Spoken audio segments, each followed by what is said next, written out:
there is a place that I am still coming to know. Adventurers here have no gameplay concept or occupation, but a state of being. That state of being is largely known by the denizens of Faltros as entirely unsettling creatures, but who could blame them? For as veteran players of the game know, even the weakest of adventurers can endure significantly more punishment than the average person. Oh, and of course, they always have a propensity for the eccentric. This, in combination with two other primary factors. On one hand, the restoration of their bodily health over a resting period of 8 hours, or at least the vast majority within one. And on the other, their ability to learn languages, skills, and more through the gaining of experience, gaining abilities that usually take others months, if not years, to gain and master. And of course, to know where experience tends to come from as the Faltrosans do, well, adventurers frighten them deeply. To the public, they directly benefit from the deaths of others at their hand, can endure punishment most can only dream of, and can learn at an unprecedented rate.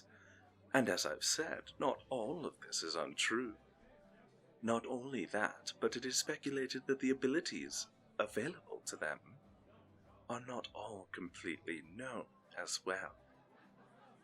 This fuels their unease, fear, and skepticism about their character, and precious few see past that initial impression. Now, I know what you're thinking. How have they not taken over if they're so much better than normal people? Well, it's a matter of population. They only make up between 3 to 5% of the population, whereas normal folk, of course, take up the rest. This results in a very, very tiny minority, each individually having more power than their normal peers, but being terribly, terribly outnumbered and thus forced to submit. But I'm getting ahead of myself. Imagine your child, 1 day old, leaps from your arms and you cry out, only for the baby to not only land, but front flip on the way down. And that's only the marshals. Imagine a baby with the ability to set your house on fire since birth. Such is just the beginning for Faltros and adventurers, I'm afraid. Imagine you survived childhood without burning your house down. Congratulations. Now, what do you suppose is the most common position for someone who can regenerate from the vast majority of wounds within a day? I won't keep you guessing. If your guess was soldier or medical experiment, you win another pint. And my heartfelt condolence. Now listen, what he said was the truth. The guy in the hood, he said that adventurers can't become captains or anything, even though they're soldiers a lot, because no one wants them leading anyone or nothing, right?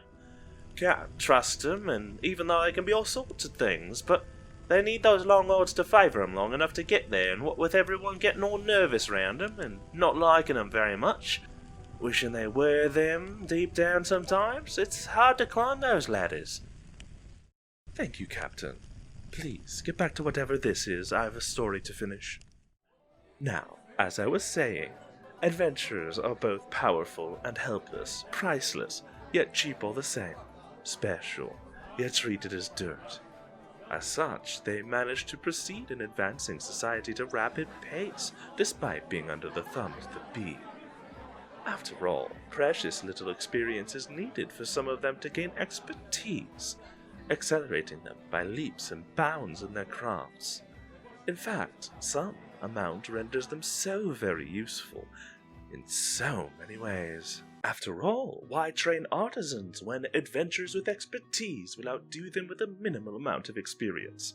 Why send soldiers when you can send adventurers brought back by their clerics? Why build when you can fabricate? Adventurers are the backbone of this society, and yet simultaneously under its heel.